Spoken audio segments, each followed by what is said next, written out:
नमस्कार, news night में आप सभी का स्वागत है। मैं हूं आपके साथ आरेंद्र। संसद में जहां विधायी कामकाज हुआ तो आज राणा सांगा के मुद्दे पर राज्यसभा में जमकर बयानबाजी देखने को मिली। क्या रहा संसद में, खास दिखाएंगे खबर, विस्तार से बताएंगे। प्रधानमंत्री नरेंद्र मोदी ने विकसित भारत के रोड मैप में किन मुद्दों को रखा देश के सामने, होगी बात कैबिनेट के बड़े फैसलों की भी। दिखाएंगे खबर ममता बनर्जी के विदेशी जमीन से दिए गए देश विरोधी बयान पर मचे बवाल का भी। अरविंद केजरीवाल पर क्यों दर्ज हुई है नई एफआईआर, इसके अलावा भी होंगी देश दुनिया की हर जरूरी और महत्वपूर्ण खबर। शुरुआत हेडलाइंस के साथ। TV9 नेटवर्क समिट में प्रधानमंत्री ने वैश्विक नीति निर्धारण में भारत की बढ़ती भूमिका को किया रेखांकित। सामने रखा विकसित भारत का रोड मैप। ईडी के कामकाज को सराहते हुए कहा, जिन्होंने लूटा उन्हें पड़ रहा है लौटाना।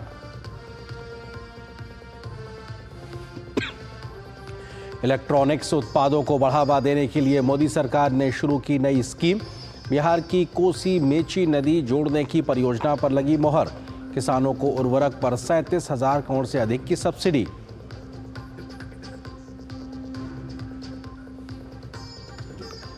राणा सांगा के अपमान पर संसद से सड़क तक संग्राम। सपा सांसद के आवास पर हमले का उठा मुद्दा। भाजपा ने खड़गे पर लगाया दलित कार्ड खेलने का आरोप। मायावती ने सपा को दिलाई लखनऊ गेस्ट हाउस कांड की याद।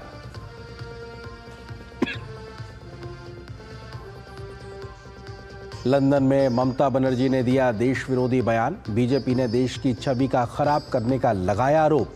कार्यक्रम में आरजीकर अस्पताल संदेश खाली पर उठे सवाल। छात्रों ने लगाए गो बैक के नारे।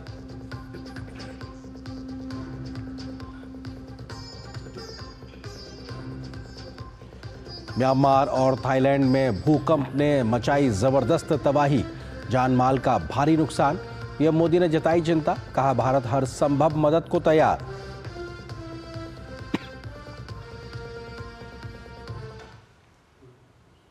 खबरों पर डालते हैं विस्तार से नजर। प्रधानमंत्री नरेंद्र मोदी ने आज TV9 नेटवर्क के कार्यक्रम में विकसित भारत के रोड मैप पर अपनी बात सामने रखी। पीएम मोदी ने एक दशक में देश में हुई सामाजिक और आर्थिक तरक्की के आंकड़े सामने रखे तो भारत द्वारा वैश्विक मंच पर निभाई जा रही भूमिका को भी देश के सामने रखा। पीएम मोदी ने महिला सशक्तिकरण से लेकर मजबूत होती बैंकिंग व्यवस्था पर हो रहे बदलाव गिनाए तो 25 करोड़ लोगों के गरीबी रेखा से बाहर आने को एक बड़ी उपलब्धि करार दिया है। नई दिल्ली के भारत मंडपम में TV9 नेटवर्क समिट को संबोधित करने पहुंचे प्रधानमंत्री Narendra Modi. What India thinks today विषय पर आयोजित सम्मेलन में पीएम को सुनने राजनीति, खेल, सिनेमा और उद्योग जगत के दिग्गज पहुंचे। इतना ही नहीं, देश के अलग अलग हिस्सों और विदेशों से भी बड़ी संख्या में भारतीय समुदाय वर्चुअल माध्यम से जुड़ा। वैश्विक स्तर पर भारत की बढ़ती साख और दबदबे का जिक्र करते हुए पीएम ने कहा, भारत आज वर्ल्ड ऑर्डर में सिर्फ भागीदारी ही नहीं कर रहा, बल्कि भविष्य को आकार देने और सुरक्षित करने में भी योगदान दे रहा है।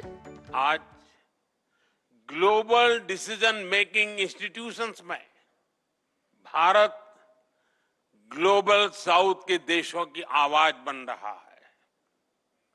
इंटरनेशनल योगा डे,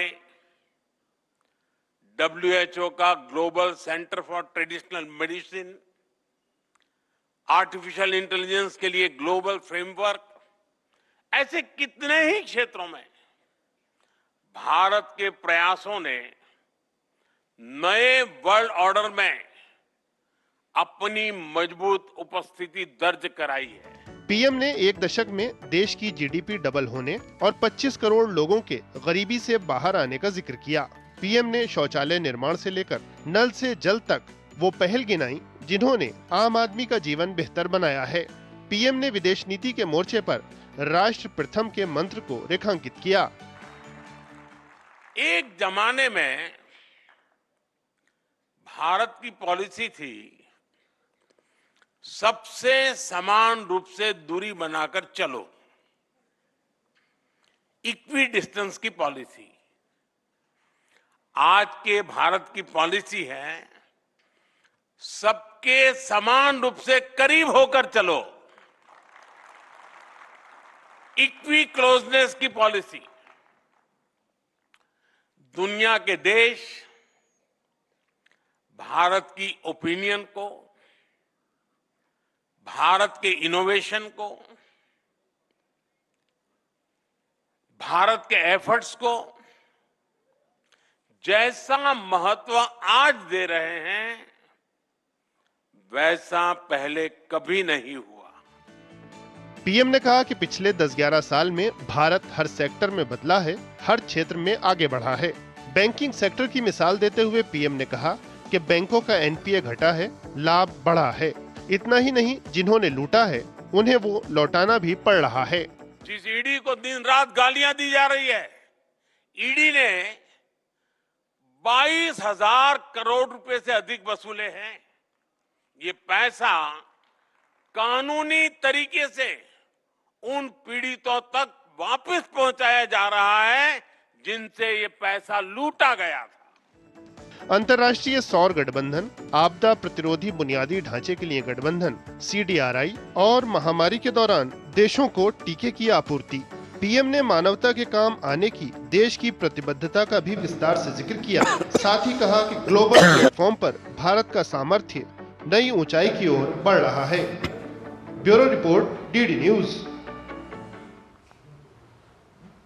तो इस कार्यक्रम में प्रधानमंत्री ने तमाम विषयों पर बात की, साथ ही साथ विकसित भारत का एक रोड मैप भी सामने रखा। इस विषय पर करेंगे चर्चा। इससे जुड़ा है आज का हमारा विशेष भी। किस प्रकार से प्रधानमंत्री ने एक मंत्र दिया है। उन्होंने कहा कि पीएम ने दिया वैश्विक सहयोग से विकास का मंत्र, दुनिया भर से सहयोग के साथ आगे बढ़ें जिससे देश और दुनिया का विकास हो सके। इस विषय पर बात करने के लिए हमारे साथ वरिष्ठ आर्थिक पत्रकार शिशिर सिन्हा जी इस वक्त हमारे साथ मौजूद हैं। उनका हम रुख करते हैं। शिशिर जी, क्योंकि प्रधानमंत्री जब आज इस कार्यक्रम में संबोधन दे रहे थे तो उन्होंने साफ तौर से कहा कि भारत ने जिस प्रकार की आर्थिक नीतियों से एक भारत का डेवलपमेंट मॉडल तैयार किया है, आज दुनिया उसको स्वीकारती नजर आ रही है और दुनिया उसको देख रही कैसे कितनी बड़ी जनसंख्या के साथ में भी सबको साथ लेकर अर्थव्यवस्था में आगे बढ़ा जा सकता है। देखिए, हम लोग जब बड़ी आबादी की बात करते हैं तो उस बड़ी आबादी में महत्वपूर्ण ये हो जाता है कि उसके लाभांश को हम कैसे देखें। आपने महसूस किया होगा कि प्रधानमंत्री ने हर मौकों पर कई डीज की बात की है, जिसमें से एक डी जो काफी इंपॉर्टेंट है वो है आपका डेमोग्राफिक डिविडेंड, यानी कि जो 35 वर्ष से कम उम्र के 65% आबादी है उसका हम किस तरीके से उपयोग कर सके। अब ये जो युवा शक्ति है वो आपको दूसरे डी को बढ़ाने में मदद करती है, जो कि है डिमांड। यही जो डिमांड है वो आपको डाइवर्सिफाइड मार्केट की तरफ बढ़ाती है। यही जो डेमोग्राफिक डिविडेंड है वो डिजिटल इंडिया को बढ़ावा देती है। तो देखिए, ये जो एक बड़ी आबादी की हम लोग बात करते हैं, इसके एक बड़े हिस्से को अलग अलग डी में, यानी कि demographic dividend, demand, diversified market, democracy, इन सब में कैसे यूज कर सकते हैं। तो प्रधानमंत्री के भाषण का जो मूल जिसे कहा जाए अगर सार जो है वो इस बात पर था कि हम बड़ी आबादी को लेकर के ये देखें कि उस आबादी का हम सार्थक प्रयोग कैसे कर सकते हैं, बजाय हम इस चिंता पे हम ज्यादा करें कि हमारी आबादी बढ़ रही है। हमारे पास चीन एक उदाहरण है जिसने अपनी आबादी का इस्तेमाल इकोनॉमी ऑफ स्केल को बढ़ाने में किया है। आज हमारे लिए भी वो जरूरत है कि हम इकोनॉमी ऑफ स्केल को कैसे बढ़ावा देते हैं। इस पूरे वाक्यांश का यही मतलब निकलता है। बिल्कुल। वरिष्ठ पत्रकार विजय त्रिवेदी जी भी हमारे साथ इस बीच जुड़ गए हैं। विजय जी, स्वागत है आपका हमारे साथ जुड़ने के लिए। सवाल यह है कि प्रधानमंत्री के इस पूरे संबोधन का एक बड़ा लब्बोलुआब क्या है। जिस प्रकार से एक दशक में सामाजिक आर्थिक योजनाओं के माध्यम से आगे बढ़ा गया है, 25 करोड़ लोग गरीबी की रेखा से बाहर आए हैं। इतनी बड़ी तो जनसंख्या बहुत से देशों की नहीं होती। इस प्रकार का एक सफल मॉडल के साथ भारत आगे आया है। आनंद जी, यदि अमेरिका को छोड़ दिया जाए भारत और चाइना के बाद, तो शायद ही कोई देश हो जो इतनी बड़ी आबादी को पार कर रहा हो और 25 करोड़ लोग यदि गरीबी रेखा से बाहर आ जाए तो ये बहुत बड़ा कदम। इसको एक बड़े तरीके से मैं समझता हूँ, जिसका जिक्र अभी शिशिर साहब भी कर रहे थे, कि अभी तक हम आबादी को चिंता के तौर पर देखते थे, बढ़ती आबादी को, लेकिन उसको देखने का नजरिया बदला प्रधानमंत्री ने, और प्रधानमंत्री जी ने उसे डेमोग्राफिक डिविडेंड की बात की। तो जब आपका विजन बदलता है तो जो पूरा का सोच समझ है, वो पूरा उसका एग्जीक्यूशन प्लान है, वो बदल जाता है। तो एक बड़ा काम वो हुआ कि हमने आबादी की जो चिंता करके हम उसको सोच रहे थे कि ये आबादी हमारे सिर पर बोझ है, उसे आपने आबादी से उस आबादी को अपने को आगे बढ़ाने के रास्ते के लिए तैयार किया है। तो वो डेमोग्राफिक डिविडेंड से बड़ी चीजों में बदलाव आया, चाहे वो आपकी कौशल विकास की योजनाएं हो। और दूसरा जो बड़ा काम हुआ कि इंटरनेशनल लेवल पर या ग्लोबल लेवल पर हमारे हिंदुस्तान का जो अलग अलग मसलों पर, अभी तक तो हम रोटी और चूल्हे और चक्की की चिंता कर रहे थे, अब सोलर अलायंस की जैसे जिक्र कर रहे हैं, सोलर अलायंस एक बड़ा दुनिया का नया हिस्सा है। एआई की जो चर्चा है, एआई को लेकर चर्चा हो रही है, चिप की बात जो हो रही थी पिछले दिनों, चिप को लेकर बड़ी चर्चा हुई। तो ऐसे सारे क्षेत्र जहां पर भारत अभी सोच भी नहीं रहा था, या दुनिया के देश भी नहीं सोच रहे थे कि भारत ऐसा करेगा, वहां पर हम बराबरी के स्तर पर आकर खड़े हो गए। तो ये जो है पूरा का पूरा प्लान वो हमें बदल रहा है। और जैसे प्रधानमंत्री जी ने कहा कि आज दुनिया हमें देख रही है। एक जमाना था हम नॉन अलाइनमेंट मूवमेंट के हिस्सा हुआ करते थे। नॉन अलाइनमेंट मूवमेंट अच्छी बात थी, लेकिन उसका हिस्से का होने का मतलब क्या था कि जो दुनिया की जो 2 सुपर पावर्स हैं, हम उनके बराबर नहीं खड़े, तो इसलिए हम किसी तीसरे ग्रुप के साथ खड़े थे। जी। आज दुनिया में तो कोई सुपर पावर ही नहीं है जो भारत के साथ खड़ा नहीं होना चाहती। जी। चाहे वो यूनाइटेड स्टेट्स ऑफ अमेरिका हो या रशिया हो या चाइना को भी तमाम मतभेदों के बावजूद उसको आपके साथ खड़ा होना है।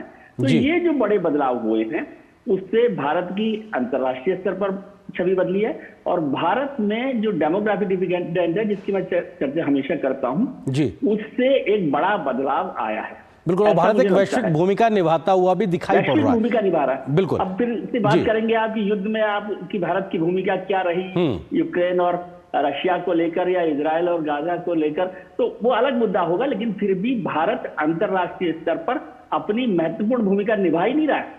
लोग आपकी तरफ देख रहे हैं। बिल्कुल, ये सच बात है कि लोग आज सुपर पावर समझते थे, वो आज आपको देख रहे हैं। बिल्कुल, सुपर पावर आज भारत को देखते नजर आ रहे हैं। शिशिर जी, क्योंकि प्रधानमंत्री के संबोधन में देश कैसे मैन्युफैक्चरिंग हब बन रहा है, सर्विस में सुपर पावर बन रहा है, उस दिशा को भी दिखाते हुए प्रधानमंत्री नजर आए, क्योंकि उन्होंने विकसित भारत का एक रोड मैप सामने रखा है। आपको लगता है कि वो एक बड़ा पैराडाइम शिफ्ट है जो भारत जिस दौर से इस वक्त गुजर रहा है, मैन्युफैक्चरिंग हब बनने की ओर लगातार? देखिए, जो शुरू में हमने बात की थी कि युवाओं की बात की हमने, ये जो 65% आबादी जो डिमांड की बात करी, वो डिमांड कहाँ से आएगा? जब उसको रोजगार मिलेगा। और रोजगार सबसे ज्यादा कहाँ है? वो मैन्युफैक्चरिंग में है। देखिए, आज के समय में हमारी पूरी जो अर्थव्यवस्था है उसमें मैन्युफैक्चरिंग की हिस्सेदारी बहुत कम है, 17 से 18% के बीच में है। उसको 25% तक ले जाने की बात है। और उसके लिए आपको एक लॉन्ग टर्म विजन चाहिए, जिसमें मीडियम टर्म के इश्यूज को भी हैंडल करना है, शॉर्ट टर्म के इश्यूज को भी हैंडल करना है। क्योंकि देखिए, आप डेमोग्राफिक डिविडेंड का फायदा तभी उठा सकते हैं जब ये युवा जो है वो काम करके आपके मुख्य धारा में शामिल हो जाए, और वो मैन्युफैक्चरिंग के जरिए संभव है। देखिए, सर्विसेज वैल्यू ऐड कर सकता है, लेकिन रोजगार के मामले में वो मैन्युफैक्चरिंग की तुलना नहीं कर सकता है। तो इसीलिए प्रधानमंत्री का ज्यादा फोकस है कि मैन्युफैक्चरिंग हब इंडिया बने, चाहे वो मेक इन इंडिया के जरिए हमने किया हो, मेड फॉर वर्ल्ड की बात हमने की हो, PLI स्कीम्स को अगर आप देखेंगे, ये सारी चीजों को अगर आप मिला करके देखें, तो कोशिश यही है कि मैन्युफैक्चरिंग में आगे बढ़े। रोजगार ज्यादा अगर बनेगा तो ये 65% आबादी अर्थव्यवस्था में ज्यादा बड़े पैमाने पर योगदान कर सकते। बिल्कुल विजय जी, क्योंकि प्रधानमंत्री ने राजनीतिक तौर पे बात तो नहीं करी, लेकिन जो आंकड़े गिनाए उससे कई राजनीतिक संदेश निकलते नजर आए। बैंकिंग व्यवस्था को कैसे मजबूत किया गया और बीते समय में NPA की क्या बड़ी समस्याएं थी बीते 1 दशक पहले की, उसका वो जिक्र करते दिखाई पड़ते हैं। और साथ ही साथ ED द्वारा 22,000 करोड़ रुपए की वसूली होना, जो पैसा आम लोगों का लूटा गया था, वो जब वो कहते हैं तो ये संदेश जाता है कि बैंकिंग व्यवस्था को मजबूत करके देश का वित्तीय समावेशन बढ़ाया गया। और ED जैसी संस्थाएं जो लगातार कटघरे में रहती हैं, उनका किस प्रकार से इस्तेमाल देश में हो रहा है, उसका भी जिक्र करते हैं प्रधानमंत्री। बिल्कुल बिल्कुल आरेंद्र, जो बैंकिंग सिस्टम तो बहुत मजबूत हुआ ही है। और जिस तरह से शुरुआत, यदि छोटे स्तर पर देखें आप, मतलब जो गरीब है, पिछड़ा है, उसकी जो जनधन योजना है, बैंक अकाउंट खुलने की बात है, मतलब उस स्तर से सुधार हुआ है और आप बैंकिंग लेवल पर बहुत आगे तक पहुंचे हैं। उसका फायदा हुआ, ट्रांसपेरेंसी हुई, उसका फायदा हुआ कि करप्शन कम हुआ, उसका फायदा हुआ कि लोगों के पास सरकार का पैसा सीधे सीधे पहुंचा। जो मीडियोकर लोग थे या मिडिल में जो लोग हुआ करते थे, दलाल कहते हैं या जो भी आप कहते हैं, वो लोग वहां से निकल गए। जो पैसा भेजा जा रहा है दिल्ली से, वो बरेली में मिल रहा है उतना ही, वो बंगाल में भी मिल रहा है, वो बनारस में भी मिल रहा है। वो एक बड़ा काम हुआ। ED को लेकर भी चर्चाएं बहुत राजनीतिक तौर पर होती है कि ED की जो सरकारी मशीनरी है वो केवल विपक्षी नेताओं के खिलाफ खड़ी होती हो। आंशिक रूप से वो सही भी हो, तब भी ED ने जो जब्ती की है वो उन आरोपों को खारिज करती हुई दिखाई देती है। उससे पैसा ऐसा होता कि यदि पैसा कुछ मिलता ही नहीं, 22,000 करोड़ रुपए नहीं आते और आप कहते रोज छापे लगा रहे हैं, किसी को पकड़ रहे हैं, तो फिर तो ये आरोप ज्यादा गंभीर हो जाता है। एक मैन्युफैक्चरिंग चीज पर आनंद जी मैं एक लाइन कहना चाहता हूँ आपके पास कि मैन्युफैक्चरिंग में एक बड़ा बदलाव क्या आया है कि भारत के पहले भी दुनिया के दूसरे देशों के साथ जो इंडस्ट्रीज थी उनके साथ हम लोग समझौते करते थे, लेकिन उसमें वो लोग वहां पर बनाकर हमारे को असेंबलिंग यूनिट्स के तौर पर इस्तेमाल करते थे।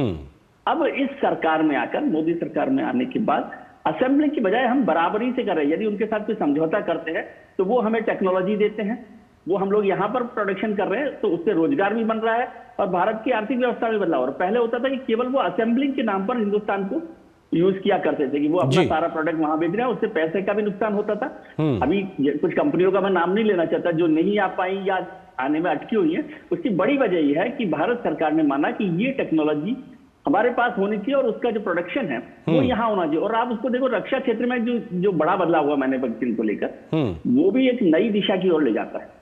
बिल्कुल, आप जो बात कह रहे हैं, डिफेंस एक्सपोर्ट में 21% का बढ़ावा आया है। प्रधानमंत्री आज ही इस आंकड़े का जिक्र कर रहे थे और भारत आज अपनी शर्तों पर दुनिया के तमाम बड़े देशों के साथ में व्यापारिक रिश्ते बनाता नजर आ रहा है। शिशिर जी, क्योंकि प्रधानमंत्री इस बात का भी जिक्र करते हैं कि जैम के माध्यम से जो पोर्टल है उसके माध्यम से 1 लाख करोड़ रुपए की लगभग तरीके से पैसे की बचत हुई, सरकारी पैसे की। डीबीटी के माध्यम से 3 लाख करोड़ रुपए एक ऐसा भ्रष्टाचार में जो जा सकता था वो रुक गया है। ये जो तकनीक के माध्यम से पारदर्शी व्यवस्था आई है, ये भी एक तरीके से संबल देती दिखाई पड़ती है हमारी अर्थव्यवस्था को, हमारी सामाजिक योजनाओं को और अंत में हमारे आम लोगों को। 1 भी रुपए की बचत होती ना, वो आपकी कमाई होती है। तो चाहे वो आप डीबीटी के जरिए की बात करें, चाहे आप किसी भी जेम की बात करें, डीबीटी में सबसे बड़ा फायदा क्या हुआ कि जो आपका बेनिफिशियरी है उसको मिल रहा है, और उसको क्या मिल रहा है, उसको पूरा का पूरा पैसा मिल रहा है। ये सबसे महत्वपूर्ण है, क्योंकि पहले क्या शिकायत आती थी कि 1 रुपए का तो बंदा पैसा ही पहुंच रहा है। अब अगर 1 रुपए का पूरा 1 रुपया पहुंच रहा है तो वो पूरी अर्थव्यवस्था में जो गतिविधियां हैं उसको बढ़ाने में कैसे मदद करेगा।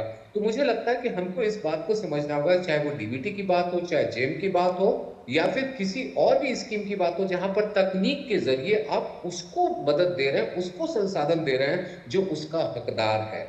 ये अगर होता है, ये आपके लिए कमाई है। आप जितना बचाते हैं, 3 लाख रुपए अगर बचाते हैं, तो आप सोचिए कि 2 साल के मनरेगा के लिए आवंटन की बात करते हैं। अगर आप जेम में 1 लाख करोड़ रुपए बचाते हैं तो मिड डे मील स्कीम के लिए कुछ पैसे का आप इंतजाम करते हैं। तो इन संसाधनों को आप उसके फायदे इस संदर्भ में देखना चाहिए। सिर्फ ये मत देखिए कि आपका बैलेंस शीट में कौन सा पैसा कहां से कहां गया। जी विजय जी, प्रधानमंत्री इस बात का भी जिक्र करते हैं कि कैसे जब वो प्रधानमंत्री के तौर पे जिम्मेदारी संभालते हैं तो कई मंत्रालयों का एक दूसरे के साथ विलय करके गवर्नेंस पे फोकस करते हैं। लोगों की ईज ऑफ लिविंग को ध्यान रखते हुए करीबन 1,500 कानून को वो रद्द करते हैं और ऐसी व्यवस्थाओं को आगे बढ़ाते हैं जो एक तरीके से स्वीकार हो, व्यवहारिक हो। जीएसटी का भी वो जिक्र करते हैं कि कितने कानूनों को हटा के एक कानून लाया गया। आपको लगता है कि एक जो ease of doing business, ease of living है, जिसमें केंद्र में कहीं आम लोग हैं, उस योजना को लेकर आगे बढ़ा गया एक दशक में? बिल्कुल आरेंद्र, यदि आप सोचें तो पहले सरकार को हम किस तरह से संबोधित करते थे, वो रेड टेपिज्म के नाम पर, लाल फीताशाही के नाम पर। आज वो शब्द गायब हो रहा है। सरकार के बीच में ईज ऑफ डूइंग बिजनेस का जो मसला है वो ये है कि जो सिंगल विंडो काम हुआ, सरकार की जो नीतियों में बदलाव हुआ, गैर जरूरी कानूनों को हटाया गया। पहले जो कानून थे वो रोकते थे ना आपको हर चीज के लिए। आप किसी सरकारी दफ्तर में जाएं तो घबराहट होती थी, या ज्यादातर बार मेरे जैसे लोगों का तो झगड़ा होकर ही आता था। एक और बदलाव देखिए कि बैंकों में आप देखिए, पहले यदि किसी बैंक में आप जाते थे तो लगता था कि वो उन्होंने इतना बड़ा एहसान किया जीवन में आपके 5,000 रुपए निकाल कर कि आपको समझ नहीं आता। आज बैंकिंग ऑफिसर्स और बैंक सिस्टम इतना बदल गया कि वो आपको एक बड़े मेहमान के तरीके से बिहेव कर रहे हैं और ईमानदारी से वो काम हो रहा है और उसकी जो रफ्तार है वो बदल गई है जी। उस सबसे भी ईज ऑफ डूइंग बिजनेस होता है ना, जब आप आसानी से कोई चीज को कर रहे होते हैं। नहीं तो पहले लगेगा कि आप मत जाइए ना बैंक, मत जाइए ऑफिस, सरकारी ऑफिस में चल रहा है। अच्छा, उसका एक और फायदा हुआ, जैसे डिजिटल काम हुई, पहले म्युनिसिपल की जो कमेटी होती थी, म्युनिसिपल काउंसिल होती थी, कारपोरेशन होती थी, तो आप हाउस टैक्स जमा नहीं कराना। आपको याद होगा कि आपके जो है लोगों की घरों की 10-10 साल हाउस टैक्स जमा नहीं हो रहे थे, क्योंकि कौन वहां जाएगा, वहां लाइन में लगेगा, नहीं होगा। आज लोगों ने, क्योंकि डिजिटल वो हो गया है, ऑनलाइन आप पेमेंट कर रहे हैं, तो उसका फायदा भी सरकार को हुआ। बिल्कुल। और आम आदमी को भी हो रहा है कि वो राहत हो रही है और करप्शन नहीं हो रहा, क्योंकि जैसे ही आप सरकारी दफ्तर में जाते थे तो वो करप्शन का एक चेहरा दिखाई देता था। आज उस सब का भी बड़ा फर्क पड़ा है। बड़े उद्योगपतियों को तो शिशिर जी जानते ही हैं कि उनका ईज ऑफ डूइंग बिजनेस बहुत तरीके से पहले होता रहा जी। लेकिन आज आम आदमी भी उससे आराम से काम कर रहा है। उसका छोटा बिजनेस हो रहा है, उस पर काम हो रहा है। मुझे हमेशा एक चिंता रहती है या इच्छा रहती है कि प्रधानमंत्री जी का जो सबसे बड़ा सपना रहा कौशल विकास का, आज भी मुझे लगता है कि शिशिर शायद ज्यादा जानते होंगे, उतना काम नहीं हो पा रहा जिसके लिए प्रधानमंत्री का फोकस रहा।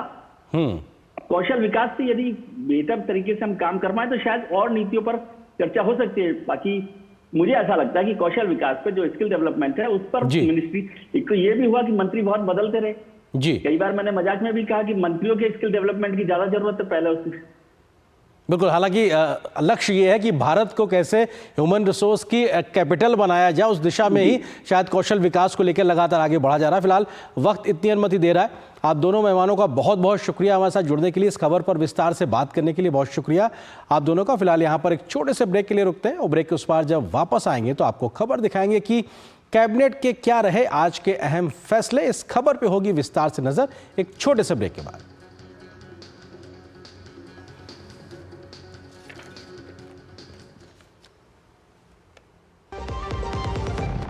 सस्ते वाले दाल मसाले स्वाद हुआ बेकार, MDH की हल्दी मिर्ची धनिया करे कमाल। ये रंग दे, ये खुशबू दे, ये तीखा, ये कम पड़े, क्या निराला MDH मसाला। रिटायरमेंट प्लानिंग के लिए तेरा SIP के बारे में क्या ख्याल है?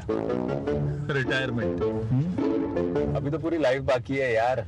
और तुझे नहीं लगता अगर रिटायरमेंट के बारे में अभी से नहीं सोचे तो आगे जाके प्रॉब्लम होगी? पर रिटायरमेंट के बारे में सोचना क्यों है इतना जरूरी? जब तक आप रिटायर हो जाएंगे महंगाई काफी ज्यादा बढ़ जाएगी और आपकी इनकम वो तो रुक ही जाएगी। इसीलिए आज ही म्यूचुअल फंड्स में SIP शुरू कीजिए और हर महीने थोड़ा थोड़ा करके धन इकट्ठा कीजिए एक कंफर्टेबल रिटायर्ड लाइफ जीने के लिए। अधिक जानकारी के लिए अपने वित्तीय सलाहकार से परामर्श करें। LIC म्यूचुअल फंड द्वारा निवेशक शिक्षा की एक पहल। म्यूचुअल फंड निवेश बाजार जोखिम के अधीन है। योजना से संबंधित सभी दस्तावेजों को ध्यान से पढ़ें।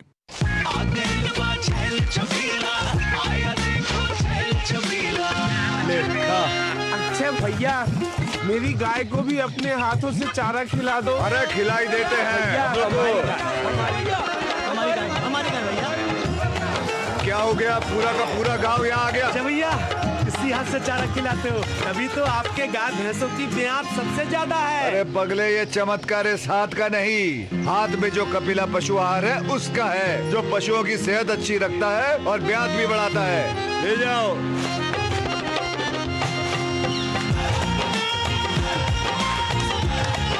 कपिला, देश का नंबर 1 पशु आहार। मेरी पसंद, मेरी पसंद,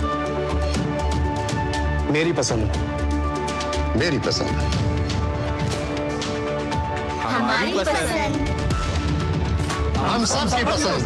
मजबूत देश का मजबूत सरिया हो गया स्टील।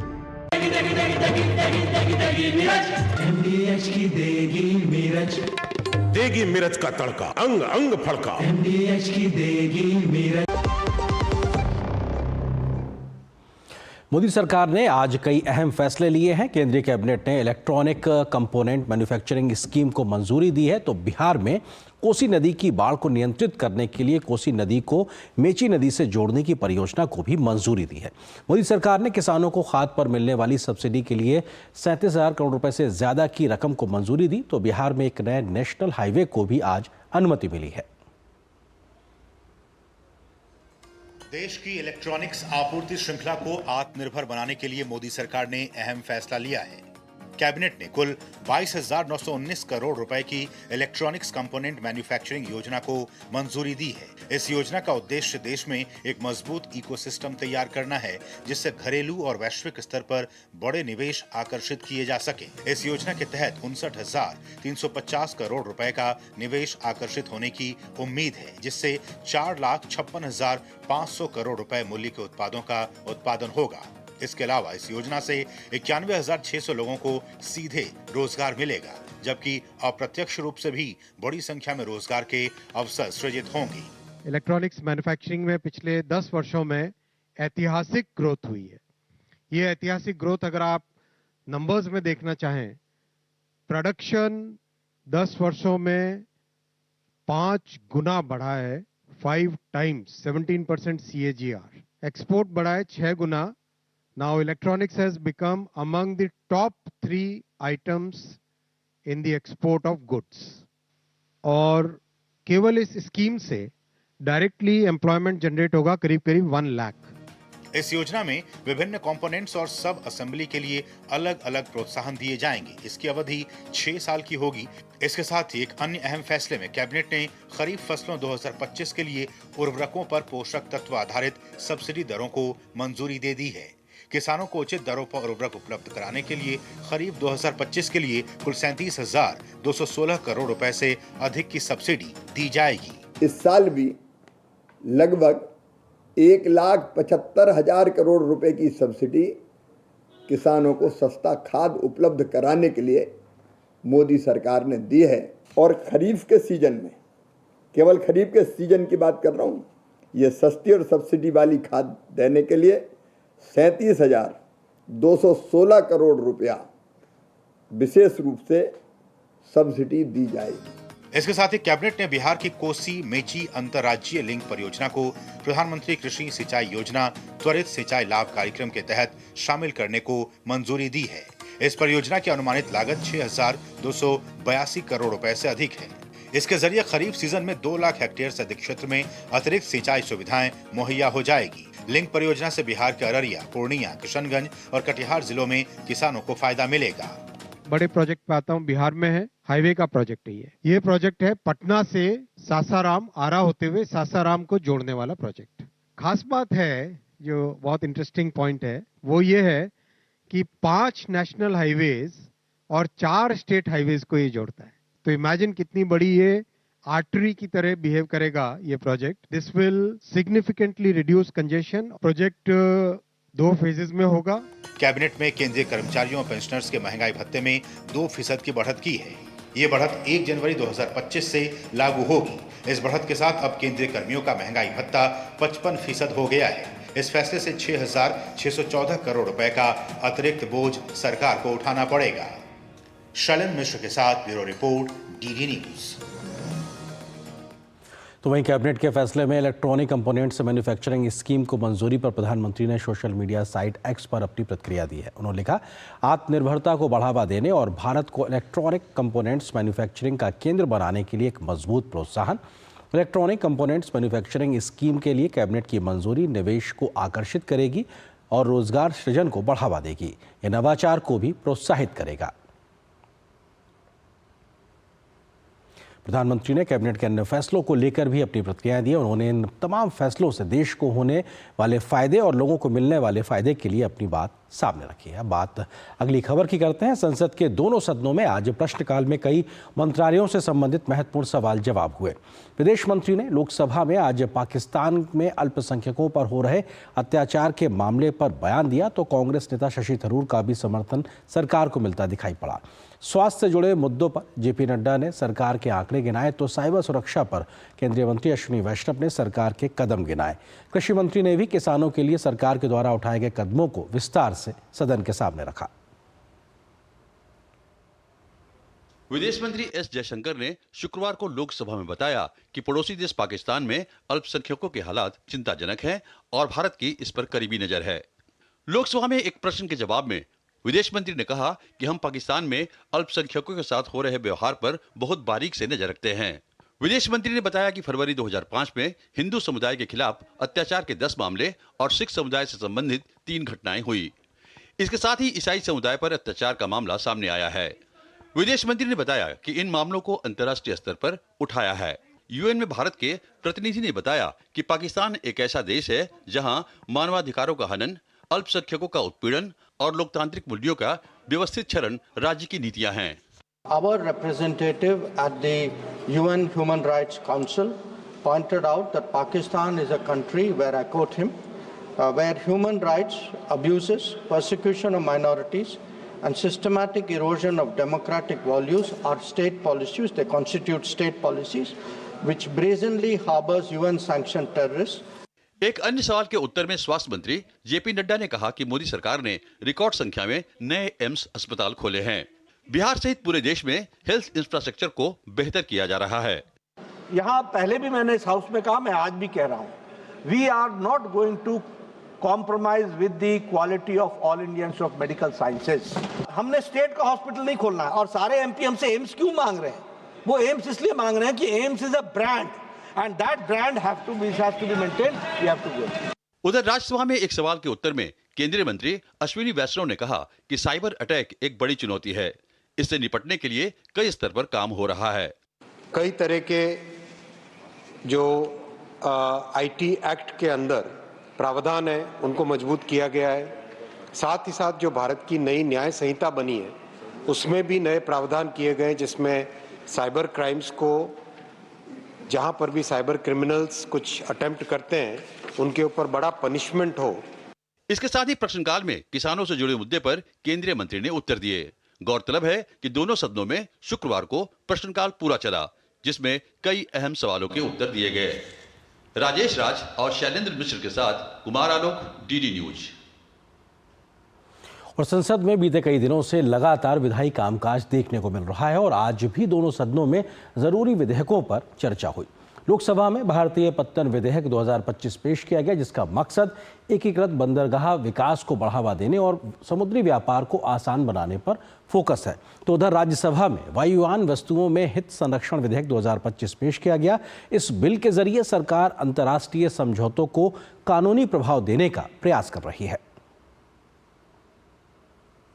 मौजूदा सत्र के दौरान संसद के दोनों सदनों में जमकर विधायी कामकाज में प्रगति हो रही है। शुक्रवार को लोकसभा में भारतीय पत्तन विधेयक 2025 पेश किया गया। विधेयक के माध्यम से एकीकृत बंदरगाह विकास को बढ़ावा देने, व्यापार को आसान बनाने और भारत के समुद्र तट का अधिकतम उपयोग सुनिश्चित करने की दिशा में कदम उठाए जाएंगे। ये जो बिल लाया गया है, आप सबको मालूम है, प्री इंडिपेंडेंस एक्ट है। 100 साल पहले ब्रिटिश ने इसको रचना की थी और आज हमारी देश स्वतंत्र एक देश है, भारत स्वतंत्र एक राष्ट्र है। तो देशवासियों का ही अपेक्षा है कि हमारी स्वतंत्र कानून व्यवस्था बने। दोपहर बाद लोकसभा में तटीय पोत परिवहन विधेयक 2024 पर चर्चा के बाद पारित कर दिया गया। ये विधेयक समुद्र के द्वारा माल के परिवहन के संबंध में वाहकों से जुड़ी जिम्मेदारियों, देनदारियों, अधिकारियों से जुड़ा हुआ है। ये बिल राष्ट्रीय सुरक्षा और व्यावसायिक जरूरतों को लेकर भारतीय नागरिकों के स्वामित्व वाले और उनके द्वारा संचालित भारत के ध्वज लगे जहाजों की तटीय व्यापार में सहभागिता को प्रोत्साहित करेगा। We'll have to bring transformation through reforms. That is why in all the sectors many reformation has been taken place. As a result, whatever transformation now we have seen in the country, which has been helping the nation to grow faster. That is why India is now fastest growing economy in the world. उधर राज्यसभा में वायुयान वस्तुओं में हित संरक्षण विधेयक 2025 विचार और पारित किए जाने के लिए रखा गया और बिल पर चर्चा शुरू हुई। यह विधेयक भारत में लागू होने वाले अंतर्राष्ट्रीय समझौतों को कानूनी प्रभाव देने का प्रयास करता है। विमान और मोबाइल उपकरणों से संबंधी इन अंतर्राष्ट्रीय समझौतों को भारत ने 2008 में स्वीकार किया था। नीरज सिंह और कुमार आलोक के साथ राजेश राज, डीडी न्यूज, दिल्ली। और यहाँ पर एक और छोटे से ब्रेक के लिए रुकते हैं। ब्रेक के उस बाद जब वापस आएंगे तो आपको खबर दिखाएंगे कि राणा सांगा को लेकर संसद में आज क्यों हुआ जमकर टकराव। इस खबर पे होगी विस्तार से नजर छोटे से ब्रेक के बाद।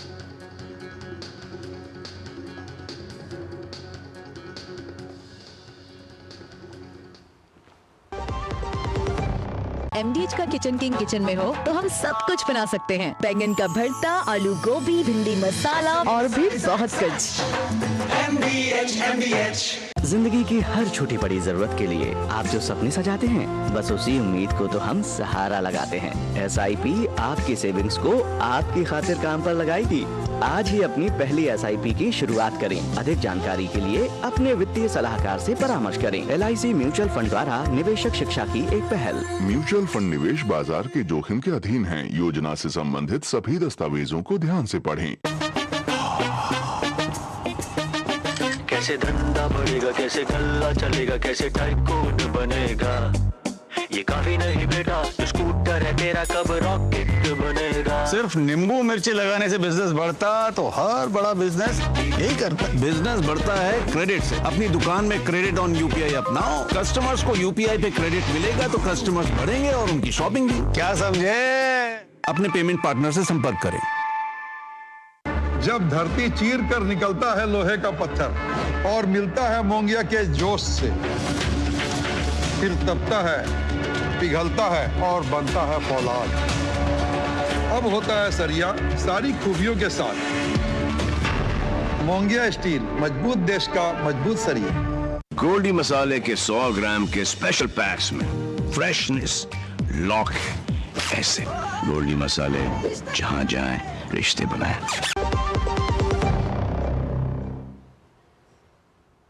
और अब खबर राणा सांगा के नाम पर हुए संग्राम की। सपा सांसद रामजीलाल सुमन ने राणा सांगा को लेकर जो विवादित बयान दिया था, उसके बाद से ये मुद्दा सड़क से लेकर संसद तक गरमाया हुआ है।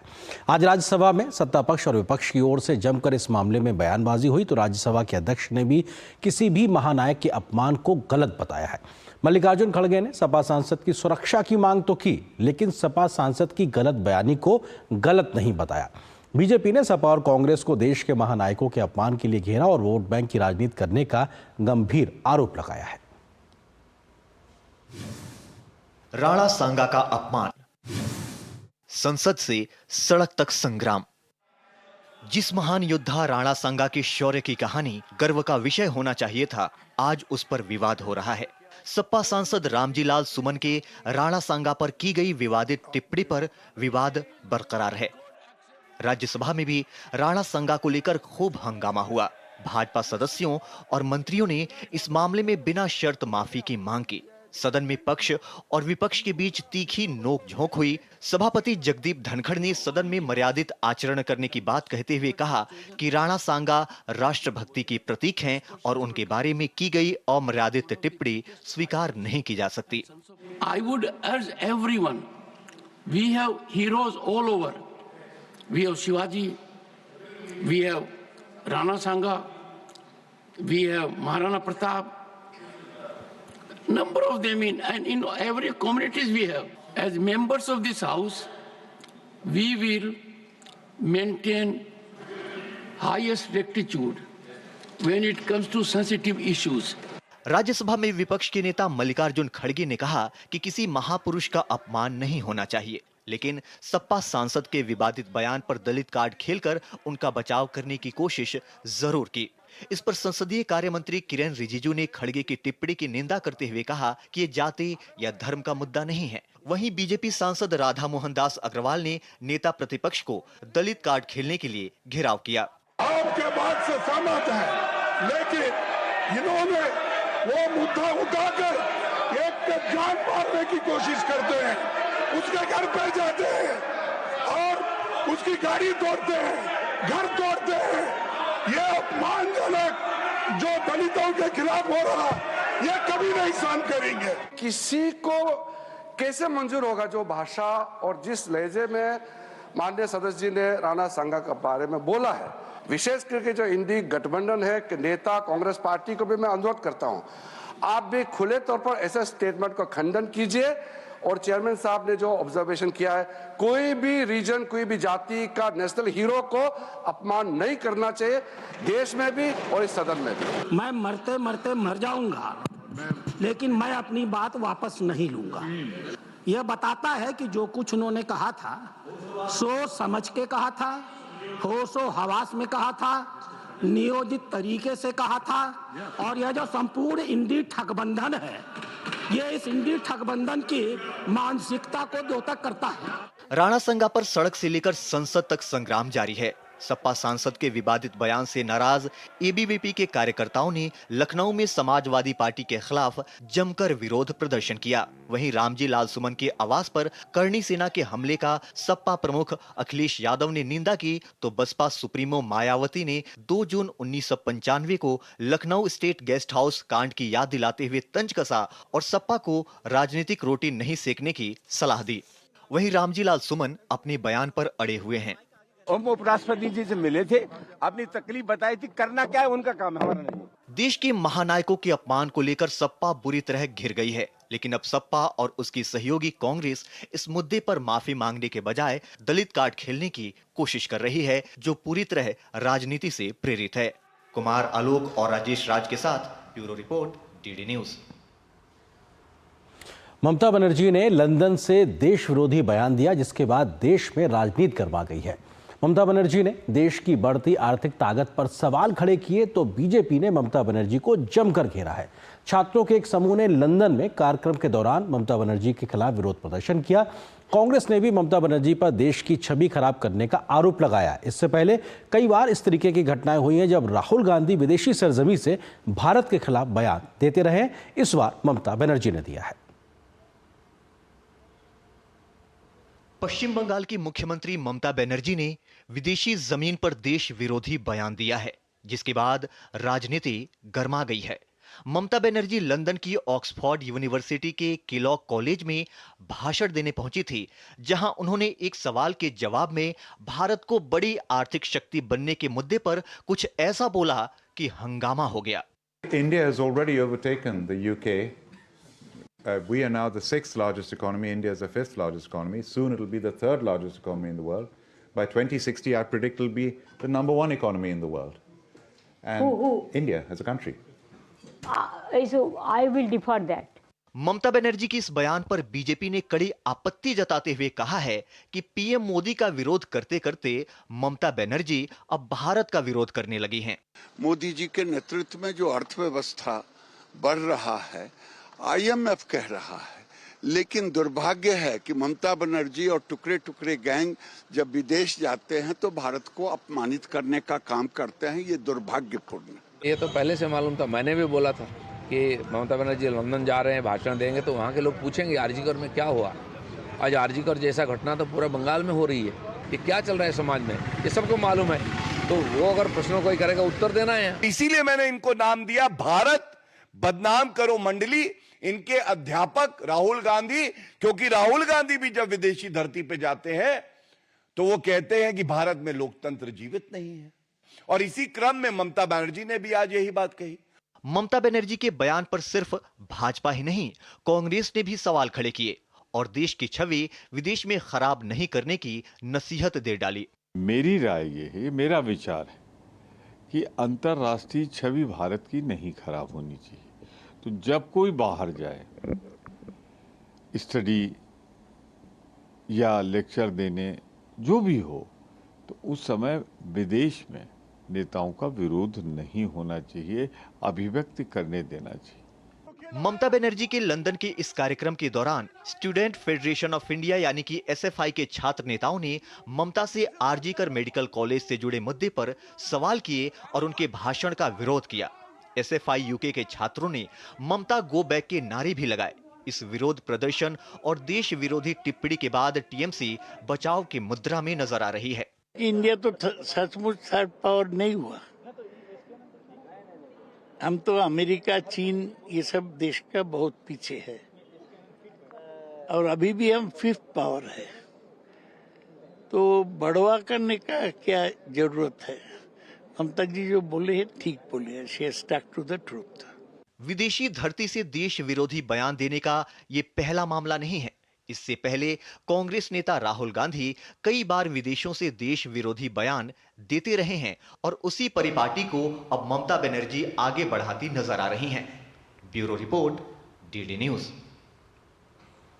प्रधानमंत्री नरेंद्र मोदी की थाईलैंड यात्रा पर जानकारी देते हुए विदेश मंत्रालय के सचिव पूर्व जयदीप मजूमदार ने बताया है कि प्रधानमंत्री मोदी 6ठे बिम्स्टेक शिखर सम्मेलन में भाग लेने के लिए थाईलैंड की यात्रा करेंगे।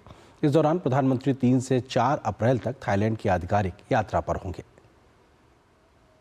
Minister will visit Thailand to participate in the 6th BIMSTEC summit and for an official visit to Thailand from the 3rd to the 4th of April. This will be Prime Minister's third visit to Thailand. In November 2019, he had attended the ASEAN and East Asia Summit that was hosted by Thailand. And earlier he had been to Bangkok en route to Tokyo in November 2016 when he had gone to pay homage to the late King Rama IX. As you know, India and Thailand have historically warm bilateral relations, shared civilizational, cultural and religious bonds. Thailand is India's maritime neighbor, a valuable partner in our Act East policy and vision for the Indo-Pacific, and also a highly valued partner in BIMSTEC.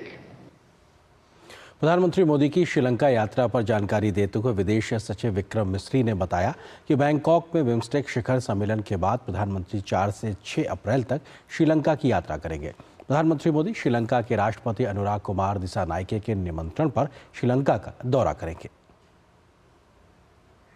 Following the BIMSTEC summit in Bangkok, Prime Minister will travel to Sri Lanka from 4th to 6th April for a state visit on the invitation of President Anurag Kumara Dissanayake of Sri Lanka.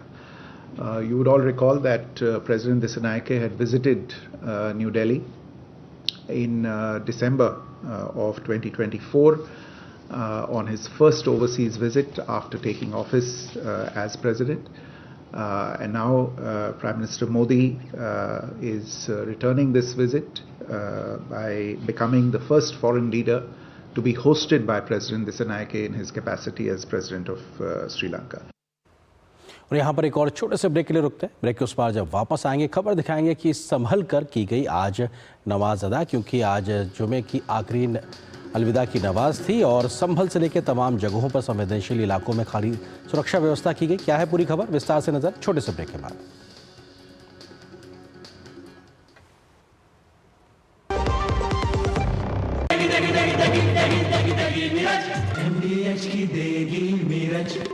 देगी मिर्च का तड़का, अंग अंग फड़का। MDH की देगी मिर्च। मेरी पसंद, मेरी पसंद, मेरी पसंद, मेरी पसंद, हमारी पसंद, हम सबकी पसंद। मजबूत देश का मजबूत सरिया हो गया स्टील। जो लक्ष्य चुना था समझ आने लगा है। GLA यूनिवर्सिटी, उच्च लक्ष्य की निश्चित प्राप्ति। जिंदगी की हर छोटी बड़ी जरूरत के लिए आप जो सपने सजाते हैं, बस उसी उम्मीद को तो हम सहारा लगाते हैं। SIP आपकी सेविंग्स को आपकी खातिर काम पर लगाएगी। आज ही अपनी पहली SIP की शुरुआत करें। अधिक जानकारी के लिए अपने वित्तीय सलाहकार से परामर्श करें। LIC म्यूचुअल फंड द्वारा निवेशक शिक्षा की एक पहल। म्यूचुअल फंड निवेश बाजार के जोखिम के अधीन है। योजना से संबंधित सभी दस्तावेजों को ध्यान से पढ़ें। विभाग अनेक, कंप्लेंट बॉक्स 1।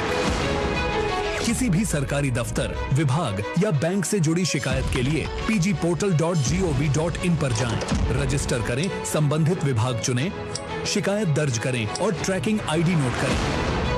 SMS या ईमेल पर एक्नॉलेजमेंट पाएं और शिकायत का जवाब सीधे मंत्रालय से प्राप्त करें। अब तक 1 करोड़ 12 लाख से अधिक भारतीयों ने भरोसा जताया। CP ग्राम्स, आपकी हर शिकायत का हल। अभी शिकायत दर्ज करें pgportal.gov.in।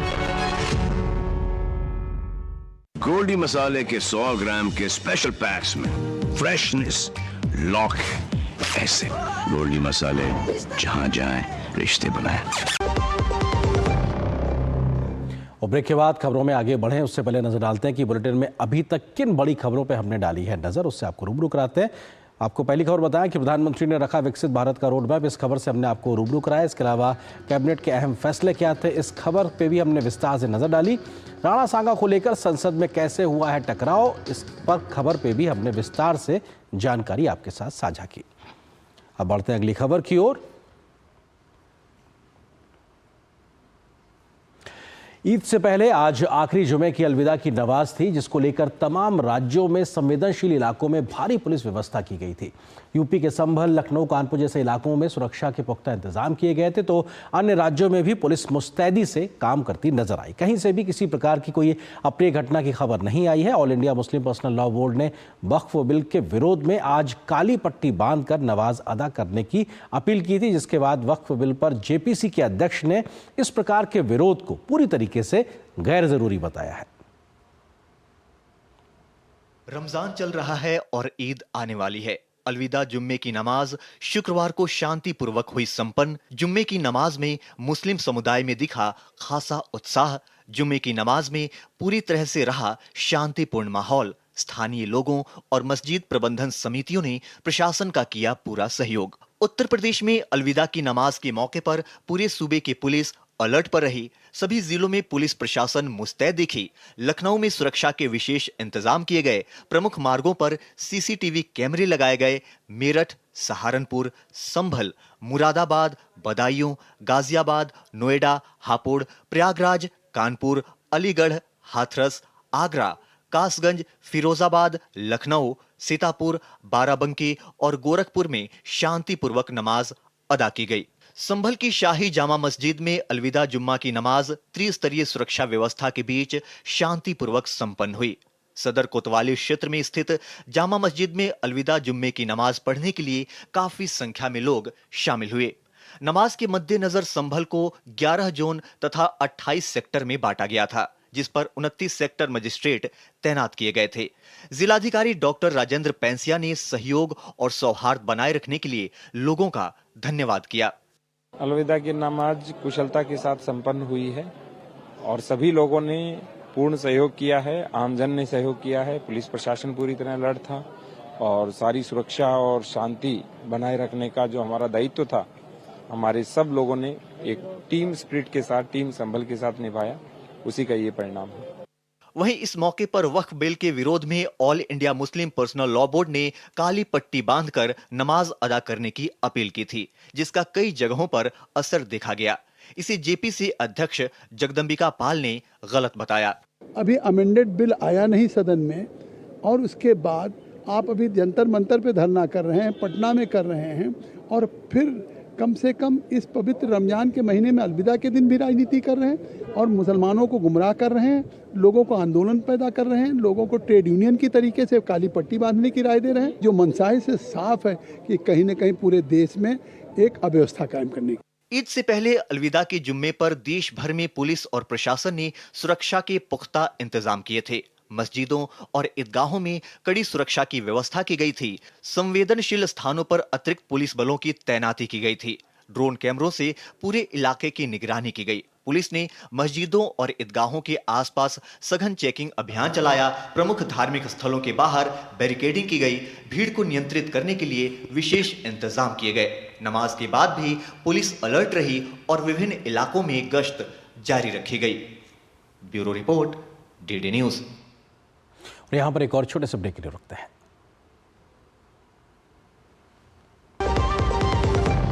जीरा से प्यास बुझाएं। डाइजेशन के लिए मस्त, शरीर में नमक पानी का बैलेंस बनाए।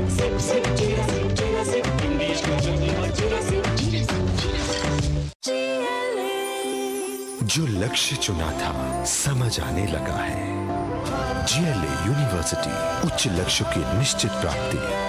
रिटायरमेंट प्लानिंग के लिए तेरा एसआईपी के बारे में क्या ख्याल है? रिटायरमेंट अभी तो पूरी लाइफ बाकी है यार। और तुझे नहीं लगता अगर रिटायरमेंट के बारे में अभी से नहीं सोचे तो आगे जाके प्रॉब्लम होगी? पर रिटायरमेंट के बारे में सोचना क्यों है इतना जरूरी? जब तक आप रिटायर हो जाएंगे महंगाई काफी ज्यादा बढ़ जाएगी और आपकी इनकम वो तो रुक ही जाएगी। इसीलिए आज ही म्यूचुअल फंड्स में एसआईपी शुरू कीजिए और हर महीने थोड़ा थोड़ा करके धन इकट्ठा कीजिए एक कंफर्टेबल रिटायर्ड लाइफ जीने के लिए। अधिक जानकारी के लिए अपने वित्तीय सलाहकार से परामर्श करें। LIC म्यूचुअल फंड द्वारा निवेशक शिक्षा की एक पहल। म्यूचुअल फंड निवेश बाजार जोखिम के अधीन है। योजना से संबंधित सभी दस्तावेजों को ध्यान से पढ़ें। गोल्डी मसाले के 100 ग्राम के स्पेशल पैक्स में फ्रेशनेस, लॉक, एसिड। गोल्डी मसाले, जहां जाएं रिश्ते बनाएं।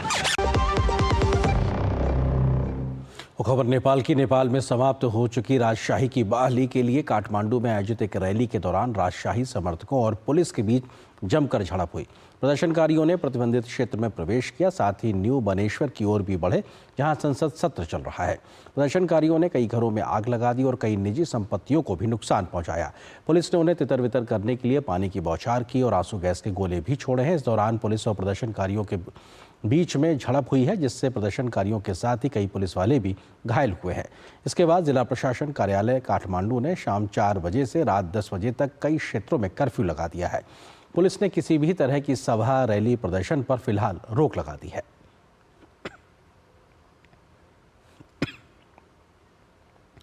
म्यांमार में आज 7.7 तीव्रता का भूकंप आया, जिसने म्यांमार और थाईलैंड में जबरदस्त तबाही मचाई है। बड़ी बड़ी इमारतें जमींदोज हो गईं तो बड़ी संख्या में लोगों के हताहत होने की खबर है। म्यांमार में अब तक भूकंप से 140 से अधिक लोगों की मौत हो चुकी है तो 730 से अधिक लोग घायल होने की खबर आ रही है। भूकंप का असर पूर्वोत्तर भारत के राज्यों तक नजर आया। पीएम मोदी ने भी भूकंप से मची तबाही पर शोक व्यक्त किया है तो भारतीय दूतावासों ने भी सक्रिय भूमिका निभाना शुरू कर दिया है और वहां मौजूद भारतीयों की कुशलता पर काम कर रहे हैं। भूकंप की तस्वीरों से पूरी दुनिया परेशान हो गई है। आप देखिए इस खबर को, मुझे मेरी पूरी टीम को दीजिए अनुमति। नमस्कार। म्यांमार में शक्तिशाली भूकंप। म्यांमार में आया भीषण भूकंप। बैंकॉक में भी कांपी धरती। कई देशों में दिखा भूकंप का असर। पीएम मोदी का हर संभव मदद का भरोसा। भूकंप के तेज झटकों ने म्यांमार और थाईलैंड को बुरी तरह झकझोर कर रख दिया। तबाही की तस्वीरें भूकंप की तीव्रता चीख चीख कर बता रही हैं। म्यांमार में रिक्टर पैमाने पर 7.7 तीव्रता का भूकंप दर्ज किया गया। म्यांमार सरकार ने प्रभावित क्षेत्रों में आपातकाल घोषित कर दिया है। अमेरिकी जियोलॉजिकल सर्वे और जर्मनी के GFZ सेंटर फॉर जियोसाइंस ने कहा है कि भूकंप का केंद्र म्यांमार में था। म्यांमार में इस वक्त कई हिस्सों में अशांति है, इसके कारण यहां तक पहुंचना आसान नहीं है। ऐसे इलाके में सेना का राहत बचाव कार्य जोखिम भरा है। कई बौद्ध मंदिरों को भारी नुकसान पहुंचा है तो वहीं पुराने बठों और पगोड़ा परिसरों की दीवारें दरक गई हैं। थाईलैंड की राजधानी बैंकॉक में भी भूकंप की तबाही ने लोगों को थर्रा दिया। थाईलैंड के रक्षा मंत्री ने बताया कि भूकंप में निर्माणाधीन ऊंची इमारत ढहने से वहां कई लोग लापता हो गए हैं। थाईलैंड के बैंकॉक में भूकंप के झटकों के कारण कई ऊंची इमारतें हिल गईं। बैंकॉक के व्यस्त इलाकों में ट्रैफिक जाम हो गया क्योंकि लोग सुरक्षित स्थानों की ओर जाने लगे। राजधानी बैंकॉक में 1.7 करोड़ से अधिक लोग रहते हैं और यहाँ कई गगनचुंबी इमारतें हैं जिनमें भूकंप के कारण कंपन देखा गया। म्यांमार और थाईलैंड दोनों की सरकारें स्थिति पर नजर बनाए हुए हैं। राहत कार्यों के लिए स्थानीय एजेंसियों को तैनात कर दिया गया है। वैज्ञानिकों के अनुसार म्यांमार और थाईलैंड की सीमा पर स्थित टेक्टोनिक प्लेटों की हलचल इसकी मुख्य वजह हो सकती हैं। प्रधानमंत्री नरेंद्र मोदी ने म्यांमार और थाईलैंड में आए भूकंप को लेकर चिंता व्यक्त की। उन्होंने अपने सोशल मीडिया प्लेटफॉर्म X पर लिखा, म्यांमार और थाईलैंड में भूकंप के बाद की स्थिति से चिंतित हूँ। सभी की सुरक्षा और खुशहाली के लिए प्रार्थना करता हूँ। भारत हर संभव सहायता देने के लिए तैयार है। इस संबंध में हमने अपने अधिकारियों से तैयार रहने को कहा है। साथ ही विदेश मंत्रालय से म्यांमार और थाईलैंड की सरकारों के साथ संपर्क में रहने को कहा है। We are currently analyzing the reports related to damage primarily in Myanmar. We are in touch with the official authorities in Myanmar and are also looking at the exact requirements in terms of the assistance and relief material that might be required. You're aware that India has always been a first responder, especially in its neighborhood, whenever these kinds of natural disasters have taken place. Bangkok में भारतीय दूतावास और Chiang Mai में वाणिज्य दूतावास के सभी सदस्य सुरक्षित हैं। भारतीय दूतावास के अनुसार अभी तक किसी भी भारतीय नागरिक के हताहत होने की खबर नहीं मिली है। आपात स्थिति में थाईलैंड में भारतीय नागरिकों को आपातकालीन नंबर 66618819 पर संपर्क करने की सलाह दी गई है। भूकंप के झटके म्यांमार के अलावा उत्तरी थाईलैंड, चीन के यूनान प्रांत और भारत के कोलकाता व मणिपुर तक महसूस किए गए। दिल्ली, NCR, नोएडा